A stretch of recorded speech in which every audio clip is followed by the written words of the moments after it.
ಚುನಾವಣೆ ಅಂದ್ರೆ ಬರೀ ಗೆಲುವು ಸೋಲಿನ ಲೆಕ್ಕಾಚಾರ ಅಷ್ಟೇನಾ? ಖಂಡಿತ ಇಲ್ಲ. ಅದು ಜನರ ಮನಸ್ಸಿನ ಮಾತು, ಅವರ ಆಸೆ ಆಕಾಂಕ್ಷೆಗಳ ಒಂದು ಪ್ರತಿಬಿಂಬ. ಬನ್ನಿ, ಈ ವಿಶ್ಲೇಷಣೆಯಲ್ಲಿ ನಾವು ಮಂಗಳೂರಿನ ಜನಾದೇಶವನ್ನು ಆಳವಾಗಿ ಅರ್ಥ ಮಾಡಿಕೊಳ್ಳೋಣ. ಬರೀ ಸಂಖ್ಯೆಗಳ ಆಚೆಗೆ ನೋಡಿ, ಜನರ ನಿಜವಾದ ಸಮಸ್ಯೆಗಳು ಏನು ಮತ್ತು ಆಡಳಿತಕ್ಕೂ ಅವರಿಗೂ ನಡುವಿನ ಕೊಂಡಿಯೆಲ್ಲಿದೆ, ಅದು ಯಾಕೆ ಕೆಲವೊಮ್ಮೆ ಸಡಿಲವಾಗುತ್ತೆ ಅನ್ನೋದನ್ನ ನೋಡೋಣ. ನಮ್ಮ ಇವತ್ತಿನ ವಿಶ್ಲೇಷಣೆಯ ಕೇಂದ್ರಬಿಂದು ಕರ್ನಾಟಕದ ಕರಾವಳಿಯ ರತ್ನ ಅಂತಾನೆ ಹೇಳಬಹುದು, ಮಂಗಳೂರು. ಇದು ಕೇವಲ ಒಂದು ನಗರ ಅಲ್ಲ, ತನ್ನದೇ ಆದ ಆರ್ಥಿಕತೆ, ಒಂದು ಸಂಕೀರ್ಣವಾದ ಸಾಮಾಜಿಕ ವ್ಯವಸ್ಥೆ ಮತ್ತು ಬಹಳ ಸೂಕ್ಷ್ಮವಾದ ರಾಜಕೀಯ ಸ್ಪಂದನೆಗಳನ್ನ ಹೊಂದಿರುವ ಒಂದು ಜೀವಂತ ಪ್ರದೇಶ. ನಾವಿವತ್ತು ಈ ಪ್ರದೇಶದ ಆರೋಗ್ಯವನ್ನ ಒಮ್ಮೆ ತಪಾಸಣೆ ಮಾಡಲಿದ್ದೇವೆ. ಸರಿ, ಹಾಗಾದ್ರೆ ನಮ್ಮ ಈ ವಿಶ್ಲೇಷಣೆ ಹೇಗೆ ಮುಂದೆ ಸಾಗುತ್ತೆ? ನಾವಿದನ್ನ 6 ಹಂತಗಳಲ್ಲಿ ನೋಡೋಣ. ಮೊದಲು ಮಂಗಳೂರಿನ ನಾಡಿಮಿಡಿತ ಹೇಗಿದೆ ಅಂತ ಪರೀಕ್ಷಿಸೋಣ. ಆಮೇಲೆ ಸಂಖ್ಯೆಗಳು ಏನು ಕಥೆ ಹೇಳ್ತಿವೆ ಅಂತ ಕೇಳೋಣ. ಮೂರನೇದಾಗಿ ಮತದಾರರು ಮತ್ತು ವ್ಯವಸ್ಥೆಯ ನಡುವೆ ಎಲ್ಲಿ ಕಂದಕ ಸೃಷ್ಟಿಯಾಗಿದೆ ಅಂತ ಪತ್ತೆ ಹಚ್ಚೋಣ. ನಂತರ ಆಡಳಿತಕ್ಕೆ ಒಂದು ಸ್ಪಷ್ಟವಾದ ನೀಲನಕ್ಷೆಯನ್ನು ರೂಪಿಸಿ. ಕೊನೆಯಲ್ಲಿ ಜವಾಬ್ದಾರಿಯುತ ನಾಯಕತ್ವ ಅಂದ್ರೆ ಏನು ಅನ್ನೋದ್ರ ಬಗ್ಗೆ ಮಾತಾಡೋಣ. ನಮ್ಮ ಮೊದಲನೇ ಹಂತ, ನಗರದ ಆರೋಗ್ಯ ತಪಾಸಣೆ.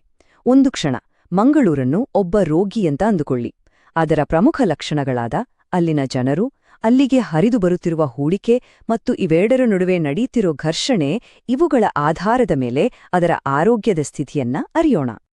ಈ ಸಂಖ್ಯೆಯನ್ನೊಮ್ಮೆ ನೋಡಿ, 2400 ಕೋಟಿ ರೂಪಾಯಿ. ಇದು ಸ್ಮಾರ್ಟ್ ಸಿಟಿ ಯೋಜನೆಯಡಿ ಮಂಗಳೂರಿಗೆ ಬಂದಿರೋ ಬೃಹತ್ ಮೊತ್ತದ ಹಣ. ಇಷ್ಟೊಂದು ದೊಡ್ಡ ಮೊತ್ತದ ಹಣ ಹರಿದು ಬಂದ ಮೇಲೆ ನಗರದ ಚಿತ್ರಣ ಬದಲಾಗಬೇಕಿತ್ತು ಅಲ್ವಾ? ಆದ್ರೆ ನಿಜವಾಗ್ಲೂ ಹಾಗಾಗಿದೆಯಾ? ಮಂಗಳೂರಿನ ಸಮಾಜ ಅಂದ್ರೆ ಅದೊಂದು ವೈವಿಧ್ಯಮಯವಾದ ರಚನೆ. ನೋಡಿ, ಇಲ್ಲಿ ಸುಮಾರು 45% ಮುಸ್ಲಿಂ, 6% ಕ್ರಿಶ್ಚಿಯನ್ ಮತ್ತು ಉಳಿದ 49% ಇತರ ಸಮುದಾಯದವರು ಅಂದ್ರೆ ಲಿಂಗಾಯತ, ಬಿಲ್ಲವ, ಹೀಗೆ ಬೇರೆ ಬೇರೆ ಸಮುದಾಯದವರಿದ್ದಾರೆ. ಈ ವೈವಿಧ್ಯತೆಯೇ ಇಲ್ಲಿನ ರಾಜಕೀಯದ ಬಹುದೊಡ್ಡ ಶಕ್ತಿ ಮತ್ತು ಸವಾಲು ಕೂಡ. ನೋಡಿ, ಇಲ್ಲೇ ಇರೋದು ಮಂಗಳೂರಿನ ಅತೀ ದೊಡ್ಡ ವಿಪರ್ಯಾಸ.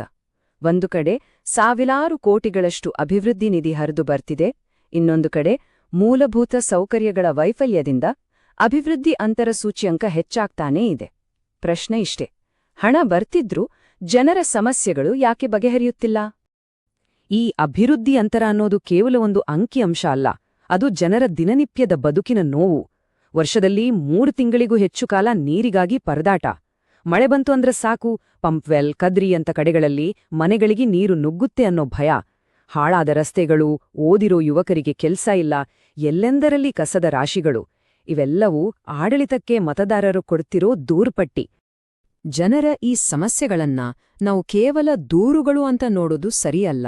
ಯಾಕಂದ್ರೆ ನಮ್ಮ ಪ್ರಜಾಪ್ರಭುತ್ವದಲ್ಲಿ ಪ್ರತಿಯೊಬ್ಬ ವ್ಯಕ್ತಿಯ ಘನತೆಯನ್ನ ಗೌರವಿಸೋದು ತುಂಬಾನೇ ಮುಖ್ಯ. ಮಾಹಿತಿಪೂರ್ಣ ಮತ್ತು ಜವಾಬ್ದಾರಿಯುತ ಚರ್ಚೆಯ ಮೂಲಕ ಜನರ ಸಮಸ್ಯೆಗಳಿಗೆ ಸ್ಪಂದಿಸುವುದೇ ಉತ್ತಮ ಆಡಳಿತದ ನಿಜವಾದ ಲಕ್ಷಣ. ಸರಿ, ಜನರ ಈ ಅಸಮಾಧಾನ ಅದು ಚುನಾವಣೆಯ ಸಂಖ್ಯೆಗಳಲ್ಲಿ ಹೇಗೆ ಕಾಣಿಸಿಕೊಂಡಿದೆ? ಬನ್ನಿ, ಈಗ 2018 ಮತ್ತು 2023ರ ಫಲಿತಾಂಶಗಳನ್ನ ಒಂದು ಫೋರೆನ್ಸಿಕ್ ವರದಿಯಂತೆ ನೋಡೋಣ. ಅಂಕಿಅಂಶಗಳು ಯಾವ ಕಥೆ ಹೇಳ್ತಿದೆ ಅಂತ ಅರ್ಥ ಮಾಡಿಕೊಳ್ಳೋಣ. 2018ಕ್ಕೆ ಹೋಲಿಸಿದ್ರೆ 2023ರಲ್ಲಿ ಏನಾಗಿದೆ? ಐಎನ್ಸಿಯ ಮತಪಾಲು 54%ಯಿಂದ 52%ಗೆ ಇಳಿದಿದೆ. ಇನ್ನು ಬಿಜೆಪಿಯ ಪಾಲು ನೋಡಿ, ಅದು ಸುಮಾರು 41%ಯಿಂದ 38%ಗೆ ಇಳಿದಿದೆ. ಇದರರ್ಥ ಏನು? ಗೆದ್ದ ಪಕ್ಷ, ಸೋತ ಪಕ್ಷ ಎರಡೂ ಪ್ರಮುಖ ಪಕ್ಷಗಳು ತಮ್ಮ ಮತ ಬ್ಯಾಂಕ್ ಅನ್ನು ಕಳೆದುಕೊಂಡಿವೆ. ಇದು ಬಹಳ ಮುಖ್ಯವಾದ ಸುಳಿವು. ಹಾಗಾದ್ರೆ ಈ ಕಳೆದು ಹೋದ ಮತಗಳೆಲ್ಲ ಎಲ್ಲಿಗ್ಹೋದ್ವು? ಇಲ್ಲಿದೆ ಉತ್ತರ. ಎಸ್ಡಿಪಿಐ ಪಕ್ಷ ಸುಮಾರು 9.4% ಮತಗಳನ್ನ ತನ್ನದಾಗಿಸ್ಕೊಂಡಿದೆ. ಇದನ್ನ ನಾವು ಕೇವಲ ಮತ ವಿಭಜನೆ ಅಂತ ಹೇಳೋಕ್ಕಾಗಲ್ಲ. ಇದು ಅಲ್ಪಸಂಖ್ಯಾತ ಸಮುದಾಯ, ಸಾಂಪ್ರದಾಯಿಕ ಪಕ್ಷಗಳಿಂದ ದೂರ ಸರಿಯುತ್ತಿರೋದರ ಒಂದು ಸ್ಪಷ್ಟ ಸೂಚನೆ. ಇಷ್ಟೆಲ್ಲ ಬೇಸರ, ಅಸಮಾಧಾನ ಇದ್ರೂ ಇಲ್ಲೊಂದು ಆಸಕ್ತಿಕರ ವಿಷಯ ಇದೆ. ಮತದಾನದ ಪ್ರಮಾಣ ಹೆಚ್ಚಾಗಿದೆ. ಸುಮಾರು 76%ಯಿಂದ 78%ಗೆ ಏರಿದೆ. ಅಂದ್ರೆ ಏನು? ಜನರು ಸಿಸ್ಟಮ್ನಿಂದ ದೂರ ಹೋಗ್ತಿಲ್ಲ, ಬದಲಿಗೆ ಬದಲಾವಣೆ ಬೇಕು ಅಂತ ಇನ್ನಷ್ಟು ಗಟ್ಟಿಯಾಗಿ ಕೇಳ್ತಿದ್ದಾರೆ.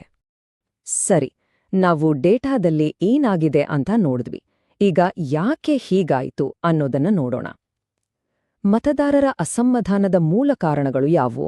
ಅದನ್ನ ಪತ್ತೆ ಹಚ್ಚೋಣ. ನಮ್ಮ ವಿಶ್ಲೇಷಣೆಯಲ್ಲಿ 3 ಪ್ರಮುಖ ಕಾರಣಗಳು ಕಾಣಿಸ್ತಿವೆ. ಮೊದಲನೆಯದು ವೆಲ್ಫೇರ್ ಫಟೀಗ್ ಅಂದ್ರೆ ಕಲ್ಯಾಣ ಯೋಜನೆಗಳ ಬಗ್ಗೆ ಜನರಿಗೆ ಬಂದಿರೋ ಬೇಸರ, ಕೊಟ್ಟ ಭರವಸೆಗಳು ನೆಲದ ಮೇಲೆ ಕಾಣಿಸಿಲ್ಲ ಅನ್ನೋ ಹತಾಶೆ.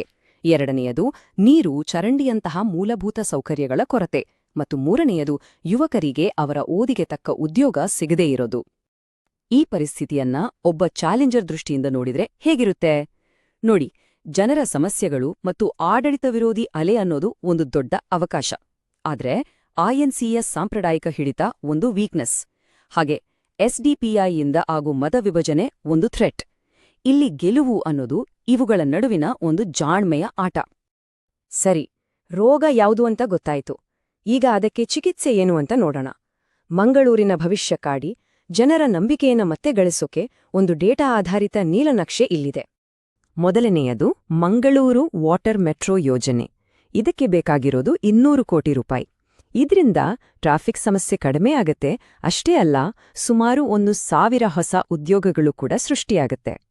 ಎರಡನೆಯದು 120 ಕೋಟಿ ರೂಪಾಯಿ.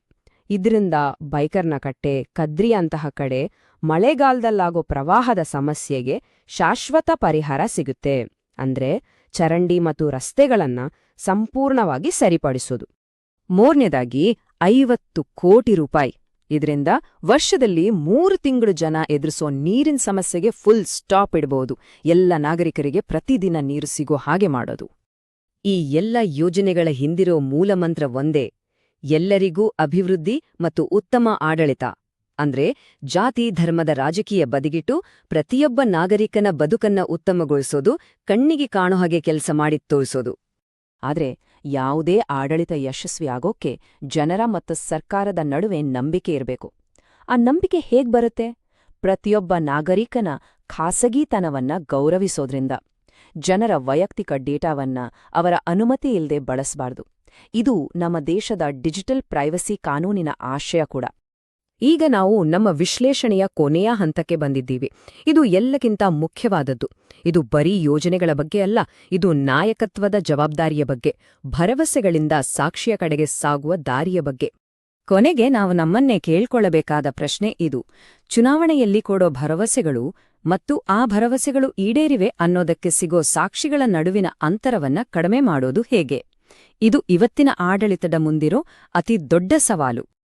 If you want to become a people-centric leader and uplift your constituency, get in touch with blueprintstrategies.ai at mgr@blueprintstrategies.ai or call 080-4204-1602. Purpose Beyond